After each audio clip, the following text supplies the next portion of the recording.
नमस्कार मित्रों, लोकसभा चुनाव में भाजपा का खाता खुल गया है। जी हां, सूरत सीट पर बीजेपी कैंडिडेट मुकेश दलाल की निर्विरोध जीत हुई है। इसको लेकर कई सवाल उठे हैं, कई चीजें उठी हैं। आखिर किस तरीके से गुजरात में लोकसभा चुनाव में बीजेपी कैंडिडेट मुकेश दलाल निर्विरोध जीत गए हैं, क्योंकि कांग्रेसी उम्मीदवार का पर्चा खारिज हुआ, साथ अन्य पर्चा कैसे वापस लेते हैं। ये कांग्रेस कैंडिडेट नीलम कुम्हरनी का पर्चा रद्द होना और उसके पर्चे में गवाहों के नाम और हस्ताक्षर में गड़बड़ी उठाई गई। इसके अलावा 7 निर्दलीय कैंडिडेट ने कल अपना नामांकन वापस ले लिया था। आज 3 बजे जीत डिक्लेयर हुई। आखिरी खेल होता है बीएसपी कैंडिडेट प्यारेलाल भारती जो बचे और उन्होंने सोमवार को पर्चा वापस ले लिया। इस तरह मुकेश दलाल जो भाजपा के सूरत से उम्मीदवार थे, वो निर्विरोध जीते गए और उन्हें जीत का आप देख लीजिए, फोटो में बाकायदा प्रमाण पत्र मिल गया है और वो लोकसभा के लिए चुने गए हैं। इस तरीके से लोकसभा चुनाव में गणना से पहले बीजेपी का खाता खुल गया है। इस बीच भारतीय जनता पार्टी के लिए गुजरात से अच्छी खबर के अतिरिक्त कई आरोप और प्रत्यारोप विपक्षियों द्वारा लगाए गए हैं, क्योंकि नामांकन रद्द होने के बाद बाकी 7 उम्मीदवारों को किस तरीके से बैक कराया गया, यानी कि उन्होंने नामांकन वापस लिया, इसके बाद सवाल उठने लगे हैं। हालांकि बीजेपी प्रत्याशी मुकेश दलाल की निर्विरोध जीत तय थी तो हो भी गई और 3 बजे उन्हें प्रमाण पत्र भी मिल गया, लेकिन बीजेपी का खाता खुला, साथ में विपक्षियों के खाते से सवाल भी उठने लगे हैं कि भाजपा के मुकेश दलाल वो चंडीगढ़ वाला मॉडल तो नहीं, क्योंकि उससे अलग यहाँ पर दबाव में वापस कराना। कांग्रेस ने कहा है कैंडिडेट नीलम कुम्हरनी चुनाव अधिकारी के समक्ष अपने 3 में से एक भी प्रस्तावक को मौजूद नहीं रख पाए थे, जिसके बाद चुनाव अधिकारी ने नीलेश कुम्हरनी का नामांकन फार्म ही रद्द कर दिया।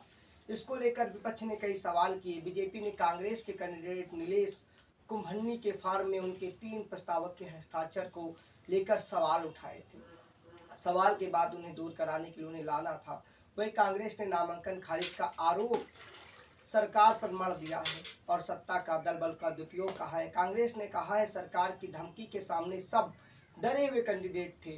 कांग्रेस के नेता और एडवोकेट बाबू मंगूकिया ने कहा है हमारे 3 प्रस्तावकों का अपहरण हुआ है। चुनाव अधिकारी को अभी फार्म पर हस्ताक्षर हुए हैं या नहीं हुए इसकी नहीं बल्कि अपहरण की जांच करनी चाहिए। उन्होंने साफ कहा है कि हस्ताक्षर टेली किए बगैर फार्म रद्द करना बिल्कुल गलत है। प्रस्तावकों के हस्ताक्षर सही है या गलत है, इसकी जांच के बगैर फार्म का नामांकन रद्द करना बिल्कुल लीगल नहीं है।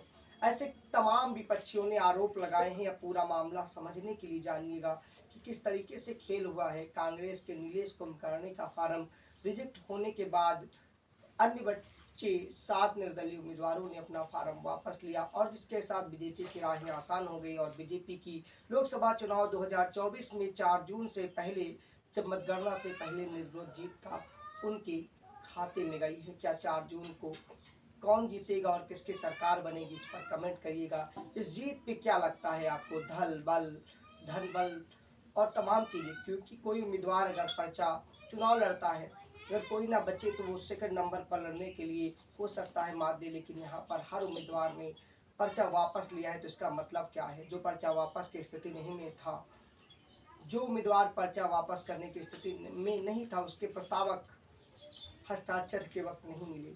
सवाल विपक्ष के भी तमाम चीज़ें, विपक्षी सवाल और तमाम चीज़ सवालों के घेरे में है। असली चीज़ जांच के बाद आएगी तो विशाल की रिपोर्ट में आपको हर चीज़ें मिलती रहेंगी। बेशक ये सत्य है कि इस समय बीजेपी का सूरत लोकसभा से खाता खुल गया है।